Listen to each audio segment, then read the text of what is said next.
하나님의 말씀은 사도행전 12장 18절에서 25절 말씀입니다.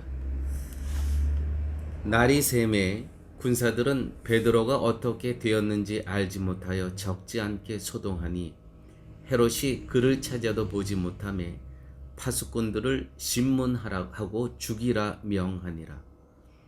헤롯이 유대를 떠나 가이사랴로 내려가서 거하니라. 헤롯이 두로와 시돈 사람들을 대단히 노여워하나 저희 지방이 왕국에서 나는 양식을 쓰는 거로 일심으로 그에게 나와 왕의 침소 맡은 신하 블라스도를 친하여 화목하기를 청한지라. 헤롯이 나를 택하여 왕복을 입고 위에 앉아 백성을 효유한데 백성들이 크게 부르되 이것은 신의 소리요 사람의 손일은 아니라 하거늘 헤롯이 영광을 하나님께 돌리지 아니하는 고로 주의 사자가 곧 친히 충이 먹어 죽으니라. 하나님의 말씀은 흥황하여 더하더라. 바나바와 사울이 부조의 일을 마치고 마가라 하는 요한을 데리고 예루살렘에서 돌아오니라.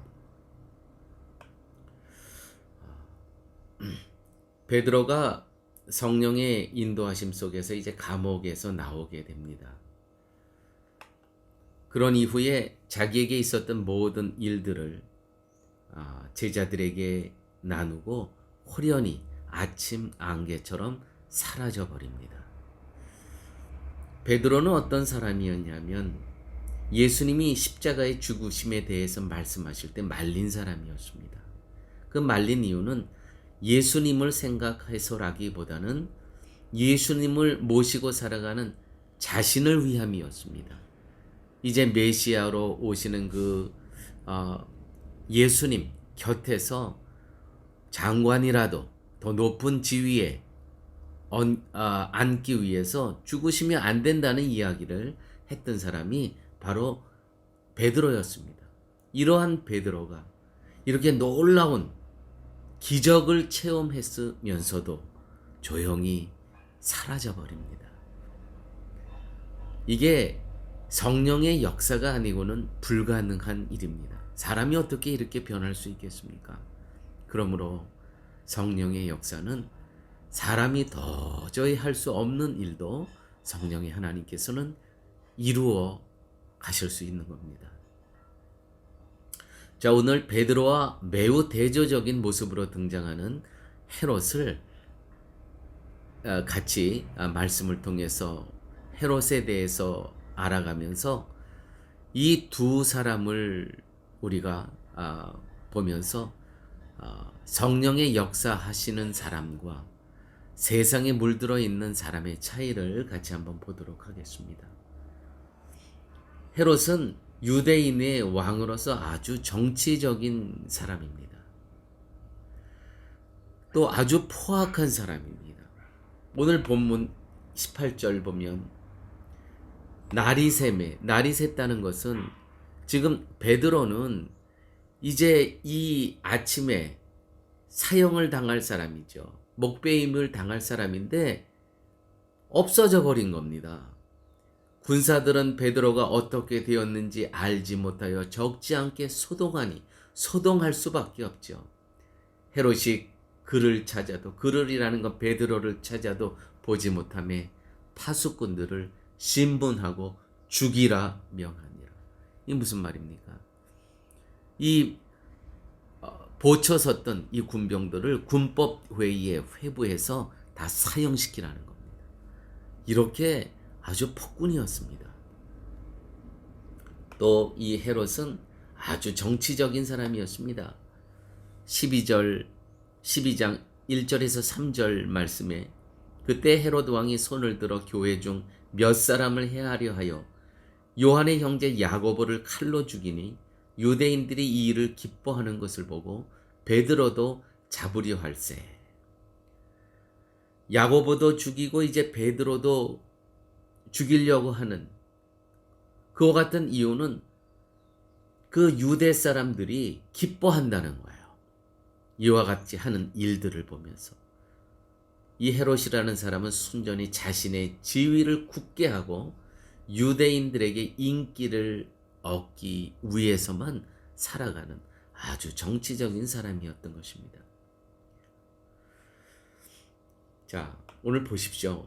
말씀 가운데 이 헤롯이 이제 베드로가 떠난 이후에, 감옥에서 떠난 이후에 유대를 떠나서 헤롯도 가이사랴로 내려가서 살게 됩니다. 20절 말씀에 보면 당시 가이사랴는 두로와 시돈과 인접해 있던 국가였습니다. 그런데 헤롯과 이 두로와 시돈 사람들이 서로 사이는 굉장히 안 좋았습니다. 그러면서도 겉으로는 서로 화친했습니다. 이유는 서로에게 득이 된다는 것이죠.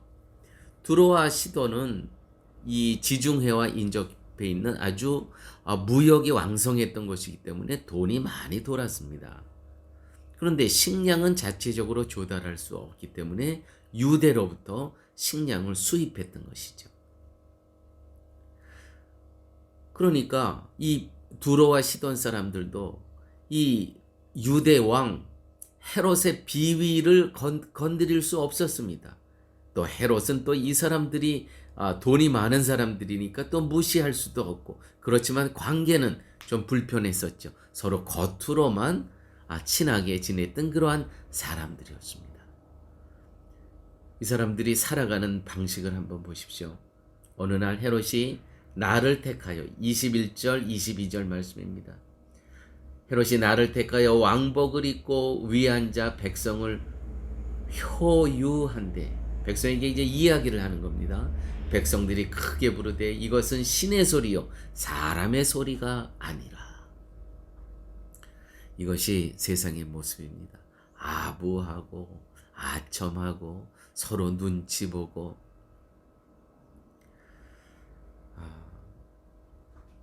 사람들이 자신이 말하는 것을 신의 소리요 사람의 소리가 아니라고 하자 헤롯은 우쭐해집니다. 사람들의 아첨이 자신이 신이 된 듯 교만해집니다. 결과가 어떻게 됐을까요? 결과는 이렇게 됐습니다. 헤롯이 영광을 하나님께로 돌리지 아니하는 거로 주의 사자가고 친히 충이 먹어 죽으니라. 다시 말해서 구데기가 온몸에 영혼에까지 구데기가 파고들어서 죽어버렸다는 겁니다. 여러분, 헤롯은 말씀을 핍박했던 사람입니다. 이 사람이 오늘 세상 사람의 아첨과 아부를 들으면서 자신이 신이 된 듯한 교만함에 빠질 때 결말은 어떻게 됩니까? 결말은 구더기가 온몸에 쓸어 죽어버렸다는 겁니다. 혹시 누군가가 지금 나의 눈치를 보며 아첨과 아부를 하는 그러한 나의 위치에 혹시 있지 않습니까? 그렇다면 교만할 때가 아닙니다. 무릎 꿇어 기도할 때입니다.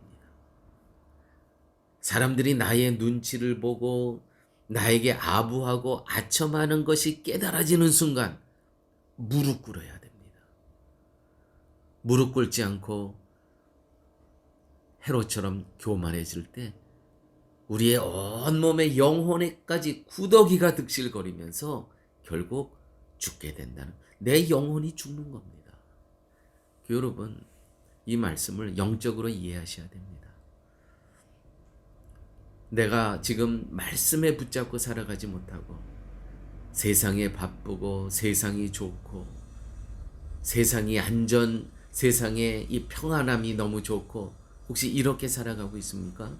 오늘 말씀에서 말씀이 거울이 돼서 내 모습을 보셔야 됩니다. 구더기가 내 온몸에 득실거리는 24절. 자, 세상의 결말이 한 사람은 이렇게 구더기가 쓸어 죽어갑니다. 그러나 24절을 보십시오. 하나님의 말씀은 흥왕하여 더하더라. 세상의 결말은 이렇게 구더기가 썰어 죽어가는데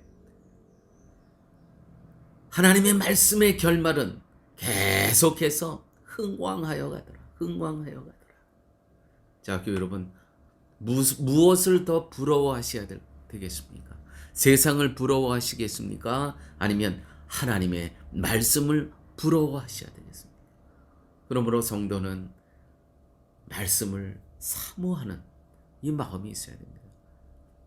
사슴이 시냇물을 갈급한 같이 성도들은 말씀을 사모해야 돼요. 그러면 어떻게 됩니까? 하나님의 말씀은 흥왕하여 더하더라. 하나님의 복음의 지평이 날로 날로 더 복음의 지평이 넓혀진다는 것이죠. 성도는 이미 천국 시민입니다.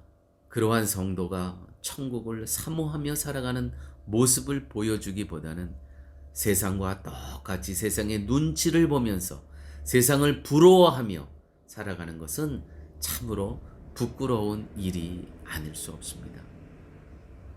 여러분, 헤롯을 통해서 하나님의 영광이 아닌 자기 영광을 위해서 살아가는 세상의 마지막을 보시지 않았습니까? 이 세상의 결말입니다. 혹시 세상을 부러워하고 세상을 아쉬워하는, 또 세상 사람들이 나에게 아첨하고 아부하는 그런 모습 나에게 없습니까? 무릎 꿇어 기도해야 될 때입니다. 왜요? 하나님의 영광을 탈취하는 순간 내 영혼에 구데기가 쓸기 시작하는 겁니다.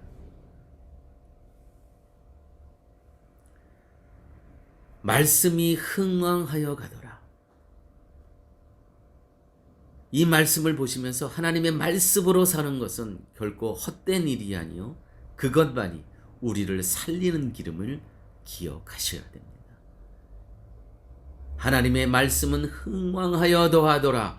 바나바와 사울이 부조의 일을 마치고 마가라 하는 요한을 데리고 예루살렘에서 돌아오니라. 자, 보십시오. 베드로는 아침 안개와 같이 사라졌습니다. 그럼 이것으로 사도행전은 끝나는 겁니까? 아니에요. 또 부조를 갖고 예루살렘으로 방문했던 바나바와 사울이 마가라는 요한을 데리고 다시 안디옥으로 돌아와서 선교의 이 역사는 계속 진행된다는 것이죠. 하나님의 말씀은 흥왕하는 겁니다. 아무쪼록 우리가 말씀 충만하여 우리를 통해서 하나님의 복음의 지평이 날로 날로 넓혀지는 일에 쓰임받는 쉴만한 물가 성도님들 되시기를 예수님의 이름으로 축원드립니다. 아버지 하나님, 감사합니다. 오늘 말씀을 통해서 세상의 결말과 하나님의 말씀이 흥왕되는 그러한 아름다운 역사를 보게 하여 주심을 아버지 하나님 감사합니다. 우리가 세상을 부러워하지 않고 아쉬워하지 않고 하나님 말씀이 내 안에 있음에 성령 하나님이 나의 지성소에 있음에 감사하면서 하루하루 복음의 지평을 넓히는 일에 쓰임받는 우리 모두 되게 하여 주옵소서. 예수님 이름으로 기도드렸습니다. 아멘.